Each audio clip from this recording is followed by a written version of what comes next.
Hello বন্ধুরা, তোমরা সবাই কেমন আছো? আশা করি ভালো আছো। আমিও ভালো আছি।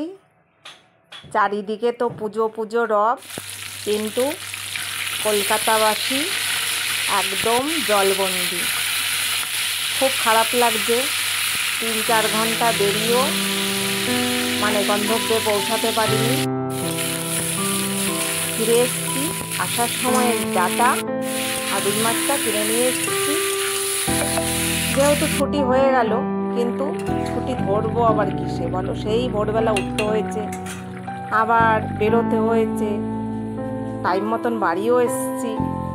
যাই হোক, আজকে ডাটা দিয়ে রুই মাছ দিয়ে ঝোল হবে। সকল বন্ধুদের কাছে আমার অনুরোধ রইল সম্পূর্ণ ভিডিওটা দেখার জন্য। এখানে দেখো ডাটা, এটা কিন্তু কাটোয়া ডাটা না, এই ডাটাটা ঠিক বর্ষার শুরুতেই হয়, বেশ বড় বড় হয়, কিন্তু এখন কি বলবো, সার বিষে ভরা, যখন খুশি তখন লাগালেই হয়ে যাচ্ছে। এই ডাটা দিয়ে ঝোল করব। দেখো, কিছুটা কেটে নিয়েছি, একটা শাক হবে, কিছুটা রেখে দিলাম, আর এই ডাটাটা রেখে দিলাম পরের ভিডিওর জন্য, তোমাদের দেখাবো। আর এখানে রুই মাছ, হাফ রুই মাছ আছে। এই রুই মাছ দিয়ে ডাটা আলু দিয়ে ঝোল হবে। প্রথমে আমি মাছটাকে নুন হলুদ দিয়ে ভালো করে একটু মেখে নেব। এখানে দেখো, দেখিয়ে দিই, ডাটা আলুটা এইভাবে আমি কেটেছি। আলুটা একটু লম্বা লম্বা করে কেটেছি। আলুটা একটু পরিমাণটা বেশি দিলাম, কারণ বড় ঝোলটা বেশ বড় করে হবে, পাতলা ঝোল তো।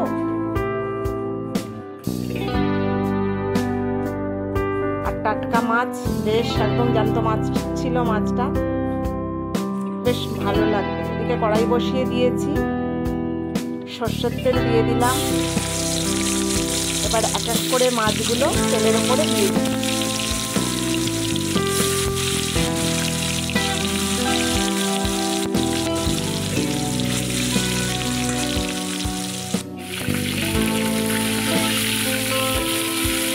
মাছগুলো একটু উল্টে দিচ্ছি। আর দেখো, টাটকা মাছ তো ঠিক ভাজতে গেলে না একটু পেটিগুলো দেখে দেখে যায়, ঠিক পুকুরের লাগে। যতই চেষ্টা করি ঠিক সোজা হয়। সেই যে যদি ঘন্টাখানিক রাখা হতো, তাহলে একদম ভালো হতো মাছ।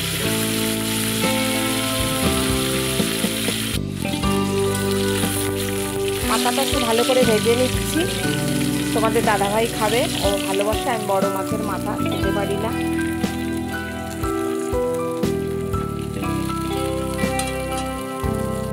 সমস্ত মাছগুলো ভালো ভাজা হয়ে গেছে।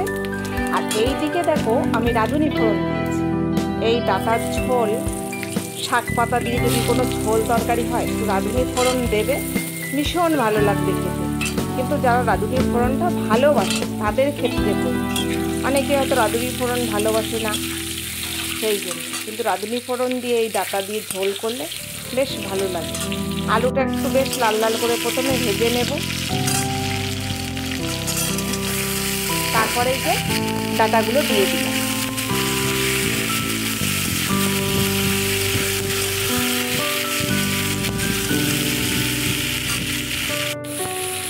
ডাটা আলুটা একটু ভালো করে ভেজে নেব।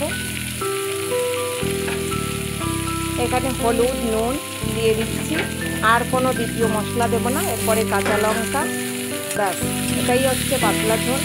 আর ফোড়নটা কি বলো তো, পছন্দ। কেউ জিরে ফোড়ন ভালোবাসে, কেউ রাঁধুনি ফোড়ন ভালোবাসে, কেউ পাঁচফোড়ন ভালোবাসে, কেউ কালো জিরে। ফোড়নটা হচ্ছে পছন্দ। আবার কেউ আছে ফোড়ন ভালোই বাসে, খালি কালো কালো কি বা দাঁতে লাগছে, জিরে লাগছে, এমনটাই। কিন্তু আমার সমস্ত ফোড়ন খুবই ভালো লাগে। বেশ নেড়ে চেড়ে নিলাম। এবার জল দিয়ে ডাটাটা প্রথম ভেবেছিলাম যে খুব বেশি ভালো না, দিয়ে রান্না করতে করতে দেখছি বেশ ভালো সেদ্ধ হয়ে যাচ্ছে, ভালোই ডাটাটা।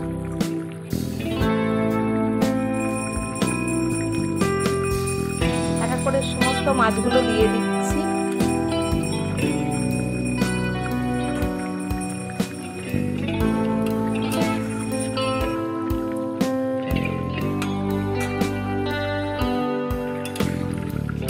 ঝোলটা বেশ ফুটে উঠেছে,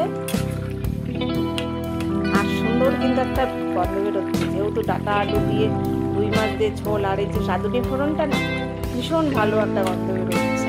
মোটামুটি ঝোল আমার রেডি, নামিয়ে নেব। বন্ধুরা এরকম পাতলা ঝোল দেখো ভীষণ গরম, বানাও, ভালো লাগবে।